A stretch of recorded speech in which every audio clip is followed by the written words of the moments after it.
Welcome to So Very Easy. My name is Laura. The other day in my newsletter from Quilters Connection called Loose Threads, I got this great pattern to mark my luggage with fabric tassels. It's a great pattern and I'm going to share it with you. I'll put a link in the description to this great pattern, and I'm going to make this, but I'm going to change it slightly so that there will be a couple of different ways of making it. The pattern says to take 25 or more strips at 3/4 of an inch wide. If you have strips left over from projects, this is a great project to use them from. I'm only going to use 2 different colors in this, but you could use all different scraps of fabric, which would be really nice. So I'm going to cut more than 1 strip at a time. I'm going to cut 4 strips at a time.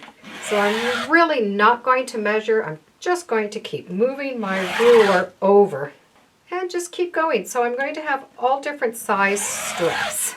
So that's all I'm going to use are these strips that are already cut. And I'm not even going to really pay too much attention to them. If you're going to use leftover strips, you're going to be able to just take them and sort of put them in a pile. Because to make the tassel, we need to hold them together in the center and wrap them. The pattern says to take some tape and tape one side and tape the other, so you're going to be able to work in that center. I'm just going to take these and I'm going to use a clamp and hold them on my counter. So I'm going to take some kind of a clamp and clamp it onto the table. And this is going to be like a second hand for me. And it's going to give me 2 hands free. In the pattern it says to use embroidery thread to wrap. I'm going to use ribbon.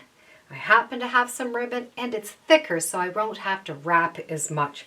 So I'm going to cut a nice long piece to start with. I'm going to want to wrap about 4 inches in the center. So I'm going to start with a nice long piece of ribbon and I'm going to tie a knot right on the end. That extra end I'm going to be able to lie down and I'm going to be able to cover it as I'm wrapping it. Take that ribbon, just continue to wrap it, pulling it as tight as you can. And with this clamp here, I'm able to really hold on to this and give it a snug wrap. I'm going to wrap so far and then I want to tie a knot. To make a knot, I'm going to make a loop and I'm going to take that end and put it through that loop. And when you tighten it, it's going to make somewhat of a knot. You're going to be able to just snug that until it's nice and tight. And make that loop and do it a second time. The next thing I want to do is I want to make a loop so that I'm going to be able to put this onto the handle. You can take it very simply and just tie a loop right in the top. So I have a loop right there. Now I'm going to be able to continue wrapping and leave that loop hanging out so you don't cover it. I'm just going to continue wrapping. So this little loop will be right at the top. You just keep wrapping. If you don't have enough, you can tie a piece right onto the end of this because you can cover those ends as you're wrapping. And continue wrapping. When I get the length that I want, I'm going to be able to do another loop and make that knot. We need to take this and fold it in half so that these edges are going to match. What we want to do is continue to wrap this area here to finish it off. You can clamp this part right back onto your counter. You're going to be able to hold on to this. And then I'm going to tie that loop knot again. I'm going to start with the loop. The end is going to come through. Now I'm going to continue wrapping. So wrap it a couple of times so that it holds this together. Put that end through the loop and tie it off. And knot it one more time. So that's pretty secure now. I want to bury this ribbon inside so you don't see the end. You're going to want to find a needle that has a really big hole in it that ribbon is going to fit through. You can get a tapestry needle or even a needle that you would use for knitting and just work its way up, coming out somewhere between the other ribbons that we've wrapped. So now I can trim off this end.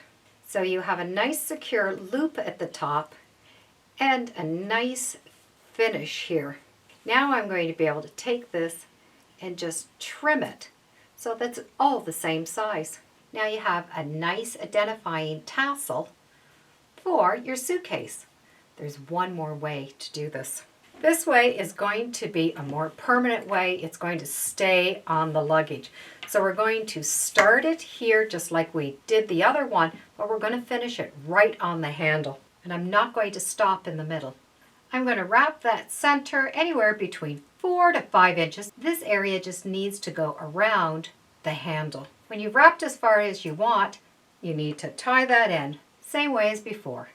Now I'm going to be able to take this off the clamp. So I'm going to put this through and I'm going to continue wrapping right onto the suitcase. And this is going to be permanent. It will never come off unless I have to cut through all of these layers. I'm going to hold those together and continue wrapping. The first one I like to do that loop, so I tie the knot so it's nice and secure and continue wrapping. When you have as much as you want wrapped, do that loop, pull the end in, snug it up with a second knot. I'm going to use that big tapestry needle again, put the end in, a little bit of wiggling. If it's tough to come through, then you're going to be able to pull that end out. Now I can trim these all the same size. Now you have one permanent marker on your suitcase. If you're going to use the one with the loop on the end, put that loop right through. You're going to be able to just pull that tassel right through that loop, and then when it's tight, it's going to stay on. So if you're going to want to wrap this over the handle, you're going to want to decide how big that handle is so you know to make that loop big enough. I like to make them permanent, and that way I have nothing to worry about. I know this is always going to be there. So there's no denying I'm going to be able to find this in the carousel. I'll put a link in the description to the newsletter and the free pattern. And as always, thank you for joining me today on Sew Very Easy.